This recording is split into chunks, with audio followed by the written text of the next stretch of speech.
Olá pessoal, sejam bem-vindos ao Sinergia, que é o talk show do projeto Olho no Líder. Para não perder nenhum episódio, não se esqueça de seguir o @Olho no Líder no Instagram e também se inscrever no canal do YouTube e seguir no Spotify. Eu sou o Daniel Rui e hoje a gente vai falar de gestão de performance e indicadores com um convidado que é o Felipe Rabelo, um craque do mundo esportivo que já trabalhou em clubes de elite, como o Corinthians, o Atlético Paranaense, além do Real Valladolid da Espanha. Atualmente, o Felipe é Head de Performance do Red Bull Bragantino e vai nos trazer um pouco da sua trajetória e visões de um profissional focado em analisar e aprimorar a performance de atletas de elite, mas que também é um entusiasta e sabe muito de liderança de pessoas. Vamos conhecer um pouco mais desse craque? Fique de olho no líder. Caro Felipe, prazer enorme ter você aqui no nosso projeto. Obrigado por aceitar o meu convite. É muito legal trazer alguém que tem essa visão do esporte vinculada à performance. O teu cargo é relativamente novidade aí no mundo dos esportes, buscando cada vez mais o resultado. Então, eu estou muito feliz de receber você aqui. Muito obrigado. Obrigado, Daniel. Muito obrigado pelo convite. Eu fico muito feliz de poder participar desse momento com você, considerando principalmente esse assunto que me agrada demais. A minha trajetória, que a gente vai falar em breve, ela envolve o treinamento de atletas, mas nos últimos anos eu estou envolvido mais na parte de gestão, né, do plano estratégico, pensando em clube de futebol, performance de atletas, e tem tudo a ver com o que a gente pode discutir aqui, principalmente no mundo da liderança, no mundo do que a gente pode trazer do mundo corporativo, do que o esporte pode trazer também de aprendizado para o outro lado. Acho que vai ser um ótimo bate-papo. Eu estou bastante feliz de participar aqui com você. Muito legal, vai ser sim. Mas para a gente começar, Felipe, fala um pouco dessa sua trajetória e também, se você quiser e puder, quais líderes que te inspiraram ou abriram portas nessa tua jornada? Muito bom. Eu, desde novo, sempre quis trabalhar com esporte. Eu tentei ser atleta de futebol, não cheguei a ser um jogador profissional, mas fui até as últimas categorias do que a gente chama de categorias de base. Depois eu fui estudar. Então, sou formado em Ciência do Esporte, um curso que existia, não existe mais, lá na UEL, na Estadual de Londrina. Foi o momento em que eu me mudei para o Paraná, eu sou natural de Brasília, fui fazer faculdade lá. De lá, eu fiz pós-graduação em treinamento esportivo, voltado para atletas, em São Paulo, na Unifesp, e depois eu fiz um mestrado na área da fisiologia do exercício. Tudo isso para me dar os caminhos para trabalhar com o esporte de alto nível, de alto rendimento. Eu passei por tênis, futsal, futebol, corrida de rua, então me envolvi com vários outros esportes que eu gosto e que me apareceram oportunidades nesse ambiente do mundo esportivo. Ao longo do tempo eu fui migrando para áreas de coordenação e agora de gerência. Mas respondendo a sua pergunta dos líderes que me inspiraram, tem uma pessoa dentro do esporte que eu tive bastante contato, que para mim é um líder nato, não só por toda a experiência que ele tem, mas o perfil, a maneira como ele coloca essa liderança para fora, que é o Paulo Autuori. Paulo Autuori, o ex-treinador, hoje um gestor, foi uma pessoa que me chamou muita atenção nas características que ele tem e da forma como ele lidera as pessoas, né? Um grupo de pessoas que estão por debaixo ou ao lado dele. Foi uma pessoa que me inspirou muito. Toda a sabedoria, a tranquilidade para tomar decisão, ser firme quando precisa, mas sem necessariamente ser desrespeitoso. Isso foi uma coisa que me chamou bastante atenção. Esse cara é um cara que marcou a minha carreira e acho que uso um pouco do aprendizado que eu tive da convivência com ele. E é legal como a reputação do Paulo fala por ele, né? Porque ele é um cara extremamente respeitado. Onde ele passou, as pessoas o respeitam, até o querem de volta muitas vezes. É uma primeira opção quando precisam de um treinador, um coordenador, porque ele tem de fato essa habilidade que você está trazendo. É muito legal você trazer esse nome, que eu também tenho como uma referência de liderança no esporte e trago muita lição para o mundo corporativo. Muito bacana. E o que levou nessa tua trajetória a trabalhar com o seu trabalho atual? Onde que você migrou de... Você foi de um atleta que tentou ser um atleta, estudou a ciência do esporte, mas hoje você trabalha com indicadores, com performance, para justamente melhorar o trabalho desses atletas. Mas como foi a tua carreira para chegar neste cargo como head de performance do Red Bull Bragantino? Muito bom. Dentro das funções que eu já exerci na minha carreira de preparador físico, fisiologista, aquele era um momento de bastante aprendizado e desenvolvimento profissional. Por quê? Porque você, dependendo do esporte que você trabalha, e eu tive experiência nos dois tipos de esportes, vamos chamar assim, o esporte individual e o esporte coletivo, em algum momento você trabalha com um atleta só, você interage com poucas outras pessoas, mas no esporte coletivo você tem que interagir com não só 25, 30 atletas, que é a composição de um elenco de equipe de futebol, mas com as pessoas dos vários outros departamentos. Então, nesse processo longo de trabalho e desenvolvimento, isso me ajudou muito a caminhar para o lado da interação com outros departamentos, né? O relacionamento profissional com as outras pessoas, para conseguir chegar naquela tomada de decisão comum, ou pelo menos próximo do que é o democrático. Muitas vezes a gente não chega num acordo, mas precisa seguir, precisa tomar uma decisão. Todos esses anos, Daniel, em que eu trabalhei dessa forma, nessa posição, interagindo com várias pessoas ao mesmo tempo, me ajudaram muito, né, a ter um olhar um pouco mais sistêmico da coisa. E é claro que eu acredito que a área da gestão é uma área que me agrada muito e eu tenho algumas características que favorecem estar nessa posição hoje. Eu busquei conhecimento, é claro, nessas áreas, né, nessas competências, busquei melhorar nos pontos que a gente entende que um gestor, um gerente, um coordenador tem que ter. Ao longo do tempo, o que aconteceu? Até é um caso curioso. Antes de eu exercer pela primeira vez o cargo de coordenador, que foi lá no Atlético Paranaense, eu era fisiologista, então era uma função que desenvolvia um trabalho para controle de carga do jogador, para avaliar o estado do atleta, se ele estava bem ou mal para treinar naquele dia, para jogar, desgaste e assim por diante. Naquela época, eu recebi o convite para me tornar coordenador da área de performance, porque enxergaram em mim competências e características de uma pessoa que, apesar de pouca experiência nessa área, poderia contribuir, poderia se desenvolver. E como eu falei lá atrás, eu me via também com algumas características que pudessem ser aquelas características que encaixassem para um cargo de gestão, né, de pensar por cima e olhar de uma maneira mais 360 graus, a capacidade de liderar, a capacidade de se relacionar. Então, foi naquele momento que teve esse turning point. Foi quando eu saio de uma posição operacional / estratégica para somente estratégica. E aí eu me encontrei. Realmente eu me encontrei, gostei muito.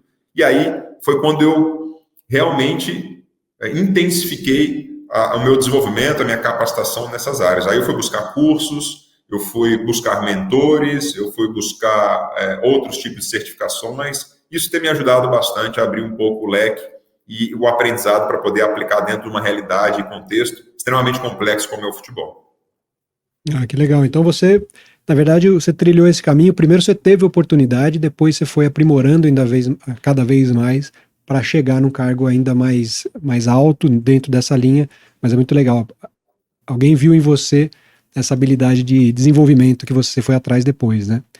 E você estuda, analisa, aprimora dados, indicadores, seja na época de fisiologista, mas agora ainda mais.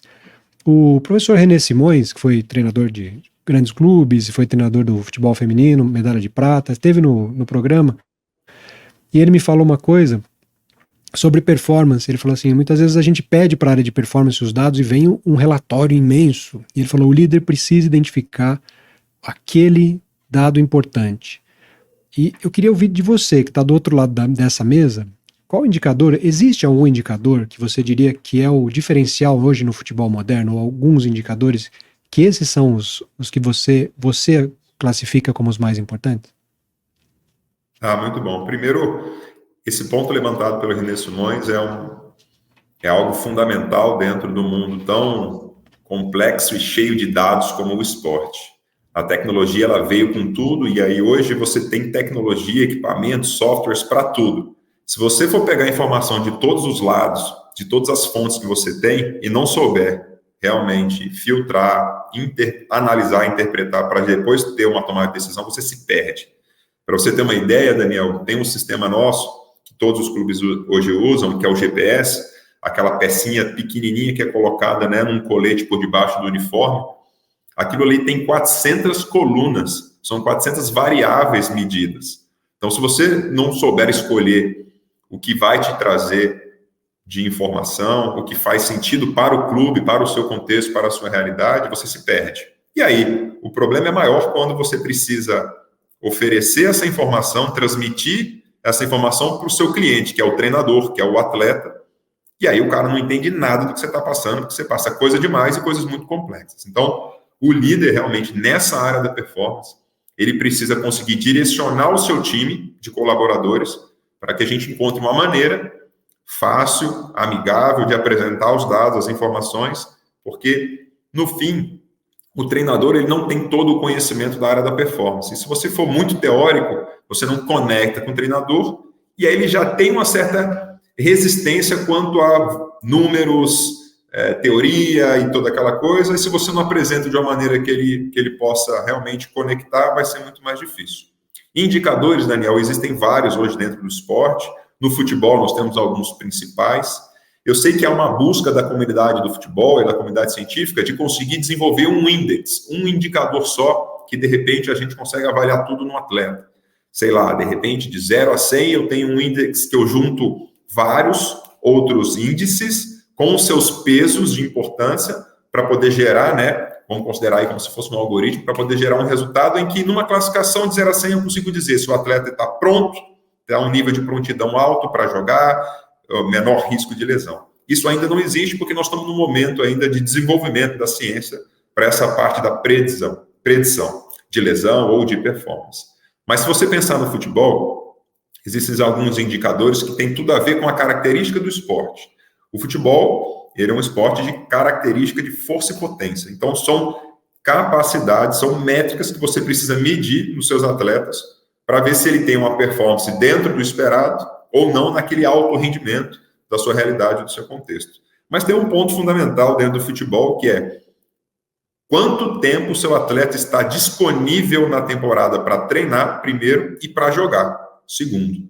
Se você não tem o seu atleta fresco, que a gente usa muito esse termo, né? Nível de prontidão alto para jogar domingo, quarta, muito provavelmente você está errando em algum ponto na sua análise ou no seu treino e recuperação. Então, eu diria que o foco é em capacidades. Você precisa ter os seus índices nas capacidades principais de força e potência desses jogadores, a sua capacidade de reproduzir essas capacidades ao longo dos jogos. Então, eu tenho que ter uma performance sendo mantida na quarta, no domingo, na quarta. Então, o jogador precisa treinar e estar pronto para repetir essas ações de alta intensidade e tudo mais. Para tudo isso, a gente tem índice. Mas, ao mesmo tempo, a gente precisa continuar num processo de monitoramento. Aí, essa é uma palavra muito utilizada no futebol, na parte da performance.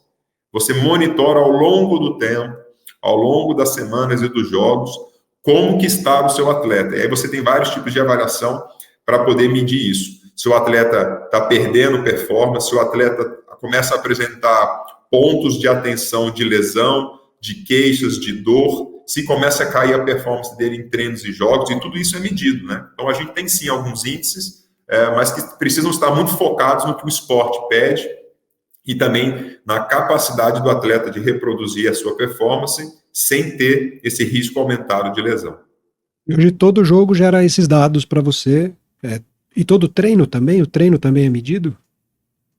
Exatamente. Hoje, dentro do futebol, na maioria dos grandes clubes, você tem avaliações sendo feitas em loco dentro do treino, e aí é por isso que o GPS entra como uma grande ferramenta, porque você, enquanto treina, você está medindo, você monitora, você avalia.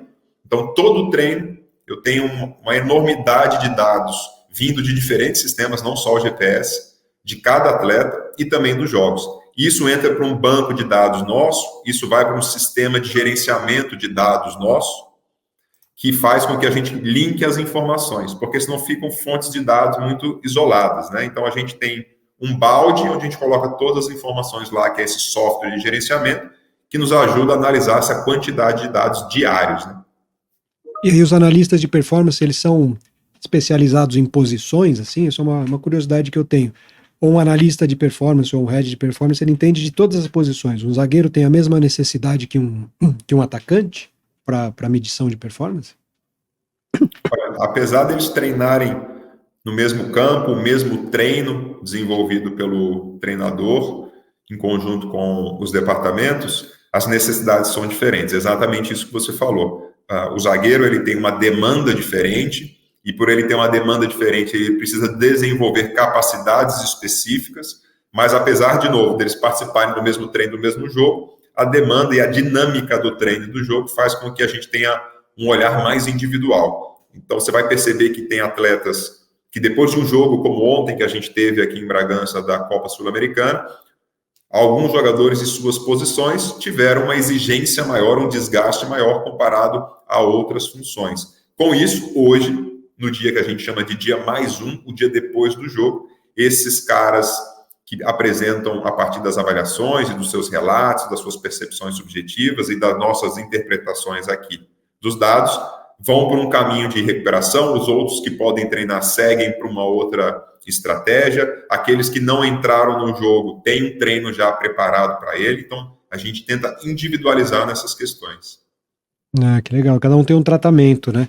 E pensando, além de diferentes posições, mas as modalidades esportivas diferentes também imagino que tenham necessidades diferentes, e você esteve lá em Nova York para uma conferência entre departamentos de performance de diferentes times e modalidades esportivas da Red Bull. O que você trouxe lá de Nova York, que você fala assim, as principais lições e experiências que você teve nessa conferência sobre performance?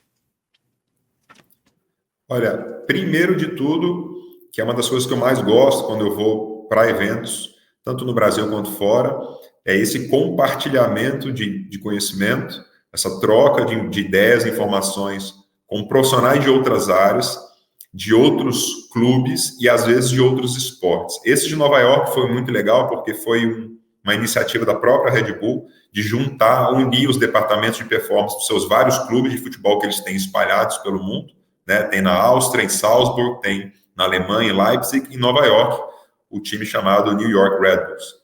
E juntou todo mundo lá para a gente fazer workshops, para a gente fazer palestras, debater assuntos e metodologias que a gente busca ter como padrão entre os 4 clubes. Mas, principalmente, uma das coisas que eu falo muito, Daniel, e a gente precisa valorizar demais os nossos profissionais aqui no Brasil. Foi muito legal a troca de ideias, tem coisas que são similares que a gente faz aqui com a Europa, com os Estados Unidos, mas, principalmente, a valorização da nossa capacidade como profissional da área, em também desenvolver coisas muito legais, sem ter aquela sensação do síndrome de vira-lata, né? Então, eu volto sempre muito feliz quando eu vou para esses eventos, de que muito do que a gente está debatendo lá são basicamente os mesmos problemas que está todo mundo querendo resolver nos outros clubes, sabe? E também utilizando as ferramentas de tecnologia e tendo as dificuldades, os desafios em liderar pessoas, né? Mas eu fico muito feliz quando eu volto, quando a gente traz essa percepção de que nós estamos no caminho. E lá foi focado em futebol. Então eu achei que tinha outros esportes também, ou teve palestras de outros esportes, como eles medem, também fazem a gestão de indicadores de performance. A reunião dos departamentos foram dos 4 clubes de futebol do Red Bull, mas nós tivemos palestras muito legais do pessoal dos Estados Unidos, de equipes, ou mesmo da equipe nacional, do atletismo. Futebol americano foi uma experiência muito legal, porque além de receber uma palestra sobre treinamento de atletas do futebol americano, do Head de Performance, do Jets, a gente teve a oportunidade de conhecer o centro de treinamento deles, e assim, é algo espetacular, e é muito, muito particular, peculiar, a rotina de uma equipe de futebol americano, porque são muitos atletas, a estrutura é imensa, o tamanho da academia para comportar 40, 50, 60 atletas é um negócio absurdo, e eles têm tudo do bom e do melhor. Aquilo é uma Disneylândia para todo mundo que trabalha com atleta, o quanto que eles investem muito em infraestrutura e recursos, e isso te dá possibilidades para trabalhar. Muito legal essa experiência. Imagina a quantidade. Você falou de dados que gera o GPS, imagina também nessas modalidades esportivas e com cada atleta sendo avaliado, o departamento de performance também precisa ser gigantesco e bem preparado, né? E essa enxurrada de dados que você falou, isso funciona da mesma forma no mundo corporativo, na minha área que é o direito.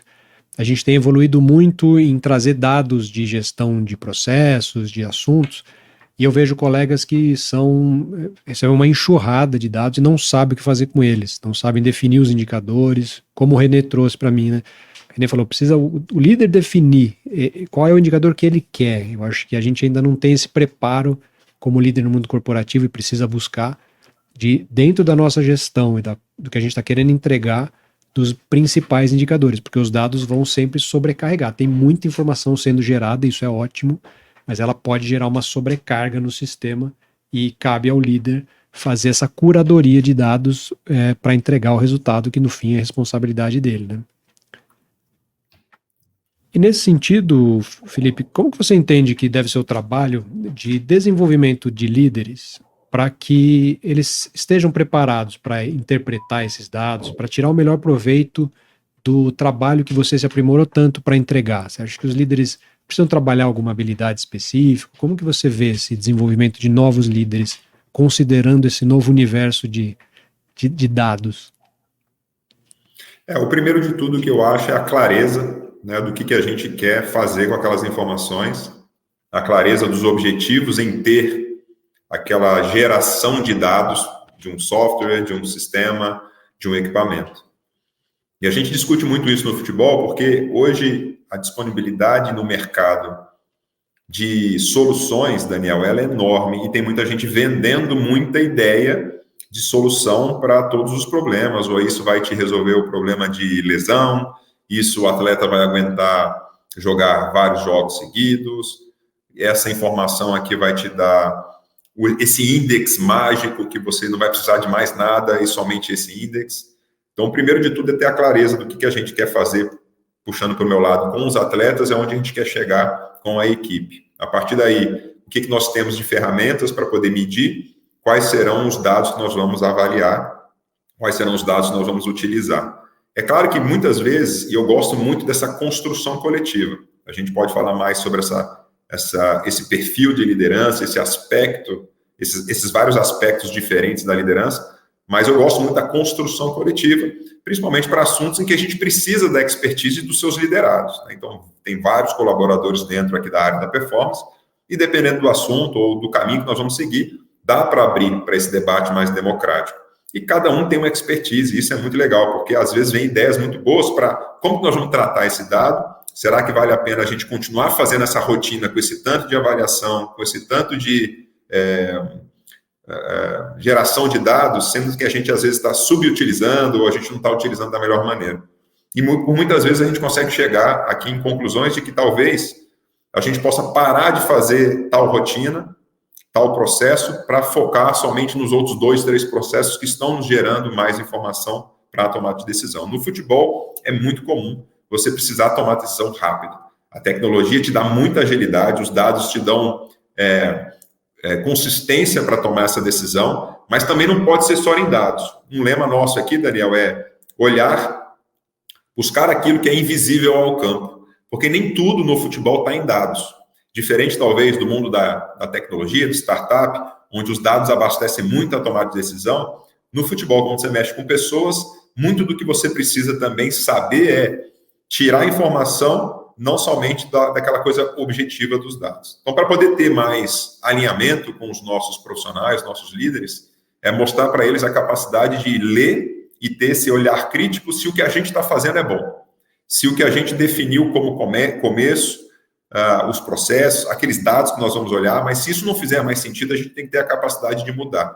Mas não vai ser uma mudança a toda hora, a gente precisa deixar o efeito acontecer para ver se vale a pena ou não. Então, gerar nesses caras, nesses novos líderes, no seu desenvolvimento, um olhar crítico para continuar ou parar de fazer determinada coisa, cara, isso me chama muita atenção, porque a todo momento você precisa acertar a rota da equipe, acertar a rota do atleta, acertar a rota do departamento de performance.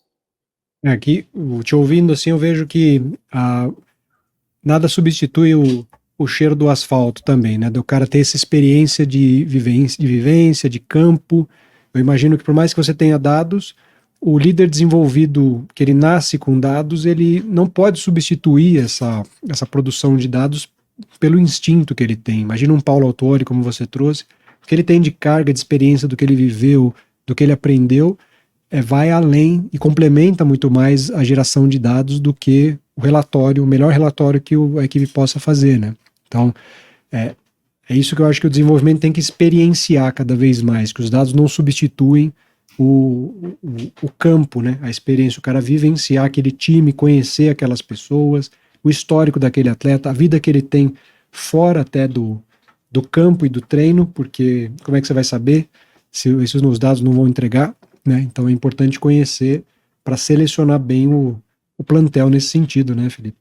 Exato. Eu posso te dar 2 exemplos aqui bem práticos que a gente passa por situações como essa. O primeiro é quando você tem um atleta que apresenta uma dor, uma queixa constante de certa região do corpo, e a clínica que a gente chama está lá, né? Então ele apresenta uma dor de 0 a 10, 3, 4 ao longo dos dias, ele vai sendo acompanhado, porque nesse exemplo, às vezes, a fisioterapia, a parte médica, identificaram que não é nada preocupante ainda, pelas avaliações que eles fizeram no atleta, ele pode continuar treinando, né? E se você fizer um exame nesse atleta, pode ser que mostre alguma coisa, ou seja, o dado, o algo objetivo mostra, o exame foi feito e mostra alguma coisa ali, um edema, alguma coisa que possa prejudicar. Mas a clínica ela mostra que o cara está com uma dor que para atleta é comum, né? Ele treinar com dor, porque ele está sempre no limite, mas para ele naquela faixa é uma dor controlada, é uma dor que ele já convive, é uma dor que não é uma dor de lesão. Então a gente trata a clínica, a percepção do atleta e não o exame. Senão a gente fica muito preso ao dado. Imagina a gente de repente fazer o exame e tirar o atleta do campo para tratar, sendo que ele está com uma dor extremamente controlada, porque, por exemplo, 3, 4 de 0 a 10 numa escala é considerado baixo. Imagina tirar um atleta do futebol profissional, às vezes é um atleta importante para a equipe, aí ele fica fora de treino, fica fora de jogo, você perde esses atletas do mais alto nível no momento crucial da equipe. Então, essa leitura além dos números tem que ser feita. Isso passa pela experiência, pelo conhecimento do profissional. O segundo exemplo que eu posso trazer, e aí eu vivenciei muito isso quando eu trabalhei como preparador e também como fisiologista. A gente faz várias avaliações para saber o estado atual do atleta. Se ele está desgastado, se ele está menos desgastado, se ele está cansado, se ele dormiu muito, se ele dormiu pouco. Daniel, eu já tive um jogador que os indicadores que a gente usava para isso, que eram 5, 4 estavam sempre fora do padrão dele, do seu histórico individual. Mas a sensação do atleta, que é uma das coisas que a gente também registra, que é a percepção subjetiva de recuperação, de descanso, de bem-estar, ela sempre estava dentro de uma normalidade. E se a gente usa os números e fala assim, esse cara aqui não tem condição, a gente poderia ter tirado, e é um exemplo real, tá? Um jogador que jogou 62 jogos numa temporada, como volante, que é uma posição extremamente desgastante, sem nenhum tipo de lesão, não estou falando que lesão zero é o nosso objetivo, mas é um cara que sustentou, mas os números não mostravam aquilo, e se a gente fosse só pelos números, talvez a gente tivesse brecado esse bom desempenho, essa boa performance desse cara ao longo da temporada e teria deixado ele de contribuir com a equipe, estando sempre disponível, titular para jogar e assim por diante. Então, a gente tem que conectar as coisas, não pode ser só dado, pelo menos no futebol. E o atleta se sentia bem nesse teu exemplo, né? Ele sentia isso, tinha que ser levado em consideração com bastante afinco, né?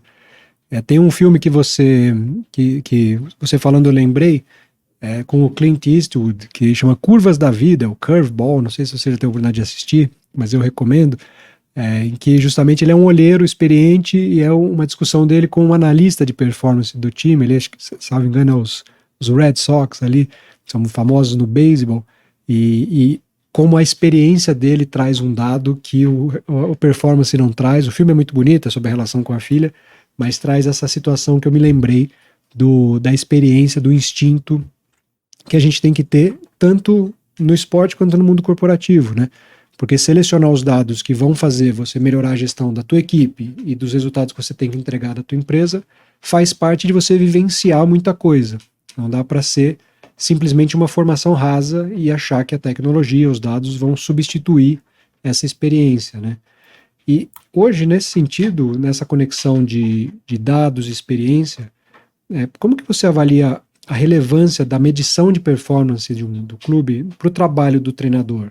Hoje ele poderia ter um auxiliar técnico, contrata o Felipe de auxiliar e não tem um departamento de performance?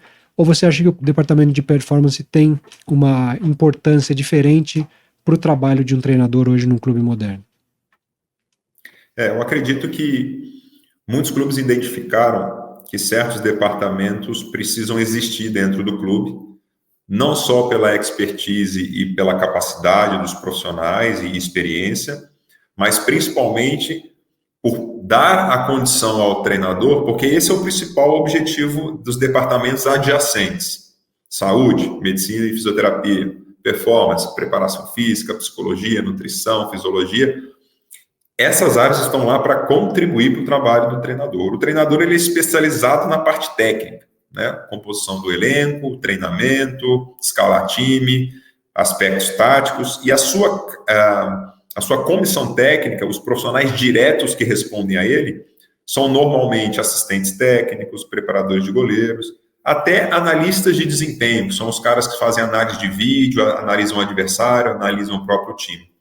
Hoje, os clubes também têm esse departamento, ou de análise de desempenho, de scout, de mercado, de análise de adversário, que pode realmente contribuir com o trabalho do treinador e ele focar somente no que ele precisa fazer. Então, os clubes perceberam que ter um departamento robusto, com profissionais com perfis diferentes e conhecimentos diferentes, que possam gerar essas informações, mais do que os dados, gerar essas informações e conhecimento para transmitir somente o que é necessário para aquele contexto, para aquele momento, para o treinador, facilita demais o trabalho para aquele que é o nosso líder maior, o treinador, e pensar e se preocupar somente com as coisas que ele precisa. Porque seria humanamente impossível o treinador fazer análise do GPS, coletar os dados, gerar relatório, dar treino, prescrever treino, escalar o time para o próximo domingo. Então, o efeito de complementariedade desses departamentos, para mim, é fundamental. Os clubes entenderam. Eu acho que é uma coisa que veio para ficar, porque na medida em que você conhece outros clubes com outras estruturas, o pessoal tem investido bastante nesse recurso humano, nesse capital humano. Porque, de novo, né, são áreas que são complementares, elas ajudam muito o treinador na sua tomada de decisão. Ou seja, é condição de trabalho para o treinador, né? Acaba virando para ele focar no que ele faz de melhor. A estrutura do time, você bem trouxe, mais departamentos, a área de performance acaba sendo uma delas e relevantíssima para que ele foque na entrega que ele precisa entregar, né? No resultado que ele precisa entregar enquanto treinador da equipe. No que você estuda de liderança e que você gosta do tema, você vê também essa mesma conexão no mundo corporativo, assim, de que onde que os líderes poderiam trabalhar com maior foco em dados indicadores no mundo corporativo ou na liderança? Você tem alguma visão sobre isso? Olha, eu tenho buscado muito conhecimento nessa área da liderança, da gestão de pessoas, da gestão de processos, porque eu acho que tem tudo a ver com o futebol, tem tudo a ver com o esporte. E a maior parte da informação que você consegue vem do mundo corporativo, né? Não é à toa que muitas pessoas que discutem se o futebol é profissional ou amador citam muito essa questão da gestão, que não é tão profissional. E muitas vezes o conhecimento que se precisa para atuar nessa parte da gestão no futebol vem do mundo corporativo, né? Vem do mundo empresarial. E eu acho que faz todo sentido a gente ter esses conceitos e diretrizes muito claros dentro da gestão esportiva, com uma adaptação ao que é o contexto, a realidade, a complexidade, por exemplo, de um clube de futebol. Eu acho que muito do que o mundo corporativo, e eu falo isso há muito tempo, inclusive quando eu comecei a ser coordenador, atuar como coordenador de performance lá no Atlético Paranaense, naquela época, Daniel, a gente teve uma gestão bem interessante naquele momento, que tinham muitos profissionais de outras áreas, por exemplo, RH, comercial, enfim, outras áreas que também trabalham com futebol, muita gente vindo do mundo corporativo, o que era uma grande novidade. Então, houve uma mudança de perfil de profissionais e ali eu aprendi muito, porque muita gente trouxe exatamente esses conceitos, esse olhar para dados do mundo corporativo para o mundo do futebol. Eu acho que, na contramão, mas no sentido de via de mão dupla, o esporte também pode mostrar para o mundo corporativo um pouco do que a gente falou nas perguntas anteriores, tá? Os dados são fundamentais, hoje o esporte, claro, não chega num nível de geração de dados de uma startup que mexe com tecnologia, mas a gente tem tanta coisa para olhar aqui que os dados escolhidos vão nos dar um caminho mas tem o outro lado para a gente poder trazer, que eu acho que o mundo corporativo também está buscando. Se você parar para pensar que muitas pessoas hoje discutem sobre inteligência emocional, a importância do gestor e também do liderado, ter uma capacidade de autoconhecimento desenvolvida, porque isso vai gerar melhorias na sua relação, na sua comunicação, enfim, tudo isso eu acho que está todo mundo lutando para chegar ainda, mais do que utilização de dados, eu acho que é um pouco dessa questão de como que eu me porto como líder, como que eu, de alguma maneira, influencio positivamente o liderado, como que eu consigo decidir mais junto com a minha equipe, sem que eu seja aquele líder autoritário e assim por diante. Eu acho legal no futebol, o departamento de performance, como vocês montaram também, ele centralizar essa análise para servir ao treinador, a tomada de decisão rápida. E nas empresas isso é muito pulverizado muitas vezes. Dificilmente você tem uma área de dados simplesmente que reúne todos os dados, inclusive os do jurídico, como eu trouxe, de RH, para que os líderes possam em conjunto analisá-los e tomar decisão. Cada área isoladamente toma a sua decisão. É como se você tivesse um departamento dos zagueiros, um departamento dos meias, e eles não necessariamente se conversassem, né? Acho que quando você fala dessa contramão, e o esporte traz o trabalho que vocês vêm desenvolvendo, é maravilhoso nesse sentido, porque ele consegue consolidar os dados para que o líder faça o seu trabalho, mas obviamente que é cobrado dele que conheça os dados que ele precisa usar para essa tomada de decisão, mas há uma organização. O departamento de performance para de deixar na mão do treinador anotar no seu caderninho, do assistente fazer um trabalho paralelo que o clube não conhece, quando o treinador vai embora ele leva o conhecimento. Então isso deixa dentro do clube o conhecimento, a tecnologia, e o líder é que vai dar o tom, mas com uma base, uma estrutura centralizada, né? Eu acho que essa é uma lição valiosa que o mundo corporativo precisaria aprender com o esporte, e ao mesmo tempo o esporte trazendo gente que já analisa dados há muito tempo para tomada de decisão pode ajudar nessa preparação de um treinador que viveu muito campo, mas não necessariamente hoje análise de dados, né, Felipe? Exatamente. Daniel, se você me permite contar um caso nosso da Red Bull, porque esse é um desafio de todos os clubes de futebol, principalmente a equipe profissional, a primeira equipe. Por muitas vezes, com tudo isso que a gente já sabe que acontece no mundo do futebol, troca de treinadores, mudança de gestão, por várias vezes a gente começa do zero o trabalho na temporada, a cada mudança de gestão de uma eleição de um clube associativo, cada mudança de gestão de um clube como a SAF, mas principalmente com a mudança de treinador. Uma coisa interessante aqui na Red Bull é que são clubes de futebol dentro da Red Bull, do grupo Red Bull, costumam manter os seus treinadores por muito mais tempo. Isso facilita demais o trabalho das nossas áreas adjacentes, né? Principalmente da performance. Aqui a gente recebeu o Pedro Caixinha no ano passado como treinador, chegou com a sua comissão técnica e foi um período de adaptação que todo mundo passa. Entender as ideias do treinador, entender como é que ele trabalha, a gente apresentar também como que o clube faz e a gente encontrar um caminho comum. E é claro que isso demanda tempo. E aí só fortalece, é claro que como eu encaro essa posição de liderança dos departamentos, não só da performance, mas o departamento de saúde, psicologia, departamento de scout, precisa de um líder, precisa de um responsável, porque são essas pessoas que vão interagir com o treinador para criar esse link, esse vínculo dos trabalhos, para que depois os liderados toquem sem você necessariamente toda hora atuar. Foi muito legal porque ano passado eu tive uma participação maior junto com o Pedro Caixinha no sentido de conexão, de alinhamento, e hoje não, né? No ano passado já, para o meio do ano para frente, os liderados, os colaboradores já estavam atuando de uma maneira muito mais horizontal, de uma maneira muito mais participativa, porque foi pavimentado ali o piso para a gente poder passar por cima, para a gente poder caminhar, para a gente poder trabalhar. Imagina se você não tem uma liderança desses departamentos, que foi muito legal quando ele chegou, que nós tivemos reuniões para cada departamento apresentar o como e o que a gente faz. E o treinador, também mostrou a forma dele trabalhar, de uma maneira muito organizada. Foi uma coisa muito legal que eu não tinha vivido ainda de começo de temporada quando chega um treinador novo, porque normalmente o cara já chega trabalhando, não conversa com ninguém e vamos embora. Vai ser do meu jeito.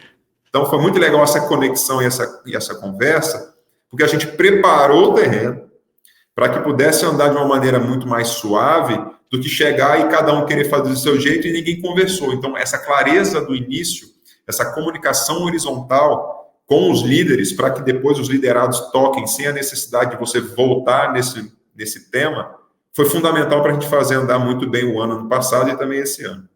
Eu depois conheci o Felipe, conheci um pouco mais do Red Bull Bragantino, eu virei um torcedor do Red Bull Bragantino aqui, vou acompanhar mais de perto, é muito legal o trabalho que vocês fazem aí, Felipe.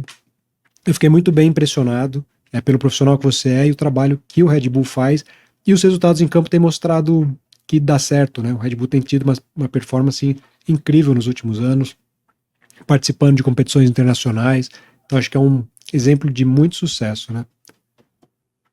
Com certeza. É um clube que me chamou muita atenção. Eu mesmo, quando estava na Espanha, com os amigos mais próximos do futebol, a gente sempre conversava sobre o Red Bull e toda a evolução que vinha mostrando num curto espaço de tempo, e que seria um lugar muito legal de trabalhar por toda essa organização, né, que vem muito da filosofia, do ambiente do Red Bull Bebidas, né, da lata, enfim, é uma coisa muito legal que o pessoal consegue fazer essa transferência para o mundo do futebol, claro, com o contexto, em realidade, desse mundo esportivo, mas que realmente acho que hoje, falando de mim, estou no lugar certo, na hora certa, sabe?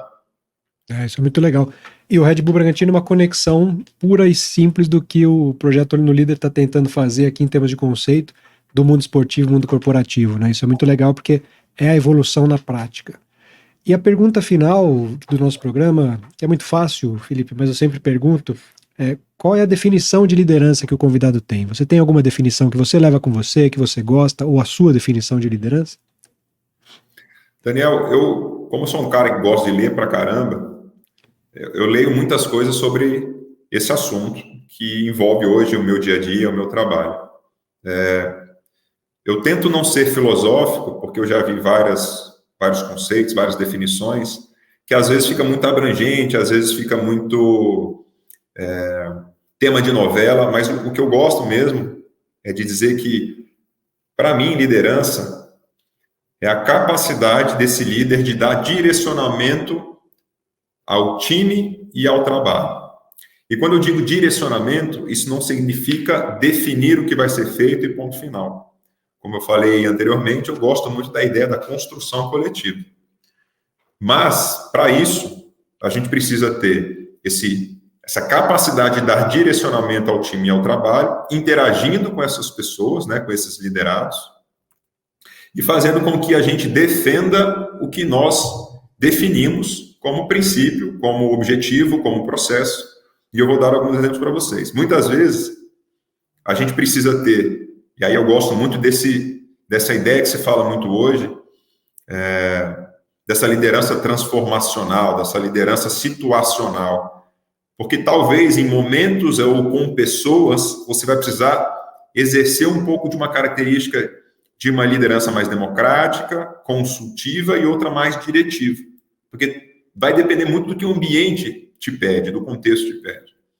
Então, pegando um exemplo aqui, quando eu falo de direcionamento da equipe do trabalho, muitas vezes, atuando como líder consultivo, você vai gerar muito mais perguntas do que definir a resposta, definir o caminho. Então, você gera perguntas para que todos pensem a respeito e a gente consiga chegar ou ao denominador comum ou próximo disso. Em outros momentos, você vai precisar ter, em decisões em que realmente você é o responsável, você que precisa dar o crivo ali naquela hora, vai precisar ser mais diretivo. E eu posso te dar um exemplo claro de dia a dia de futebol aqui. Às vezes a gente está num processo de volta de um atleta de lesão, em que ele cumpriu todos os critérios e etapas de reabilitação e recondicionamento, e a gente precisa decidir se esse cara volta amanhã para o treino ou na semana que vem. E, baseado em números e dados, a gente toma essa decisão. Só que, muitas vezes, decisões maiores como essas, apesar de estar abastecido de informação e opinião das pessoas, é uma decisão que você, como líder, precisa tomar. Então, você vai tomar a rédea daquela situação e aí sim decidir. Por isso que eu acho que essa questão de líder que dá o direcionamento, mas foca nas suas características que precisam ser mais aparentes em determinados contextos, me chama muita atenção. Dar direcionamento de acordo com a característica e o contexto daquela situação. É muito legal. E o conceito de liderança situacional é muito importante. E aí fica uma dica aqui: o meu filme favorito sobre liderança, quem gosta de aprender liderança em filmes, é o Coach Carter, com o Samuel Jackson, que é justamente aplicação de liderança situacional. É um baita de um filme, e quem estuda o tema e depois assiste, vê a aplicação prática e mostra todo esse diferencial que você trouxe. Gostei muito da tua definição. Foi um prazer enorme conversar contigo, Felipe. Uma honra recebê-lo aqui. Eu queria te agradecer por aceitar o meu convite, contribuir para o projeto. Estou tentando trazer um conteúdo relevante para lideranças e certamente o seu papel hoje no esporte traz muito essa conexão. Se o departamento de performance do Olho do Líder fosse tão bom quanto o do Red Bull Bragantino, não sei nem se eu seria bem escalado, porque eu peço desculpas aqui pela minha voz, que não está no seu melhor estado, o clima de São Paulo não está ajudando muito, mas ainda bem que eu tenho um convidado como você para compensar a falta de voz com conteúdo. Então, obrigado mesmo por ter participado aqui conosco. Obrigado, muito obrigado pelo elogio. Mais uma vez, te agradeço imensamente pelo convite. Gosto muito de participar desse tipo de iniciativa, Daniel. Gosto muito de podcast, gosto muito de falar sobre esporte, sobre futebol. E parabéns pelo esse pontapé com esse podcast, com essa qualidade. Muito legal ver que você está aí no estúdio, faz questão realmente de fazer um negócio muito bem feito. Eu gosto demais desse tipo de coisa. Se você quiser me chamar para bater outros papos, você pode contar comigo, eu estou sempre aqui à disposição. Obrigado mais uma vez. A casa é sua, vai ser um prazer receber você lá no estúdio também para gravar o podcast. Vamos marcar. Eu queria fazer um agradecimento especial ao Red Bull Bragantino por liberar o seu astro Felipe aqui para estar aqui conosco no projeto Olho no Líder e no Sinergia. Um agradecimento especial para a produtora Heavy Drops Media, que me dá todo o suporte aqui para fazer o Sinergia acontecer. A todos os amigos e seguidores, pelo apoio, pela paciência. Eu espero que vocês tenham se divertido tanto quanto eu. Muito obrigado. Não esqueçam de seguir @Olho no Líder no Instagram, se inscrever no canal do YouTube para não perder nenhum episódio. Um abraço e até a próxima. Obrigado.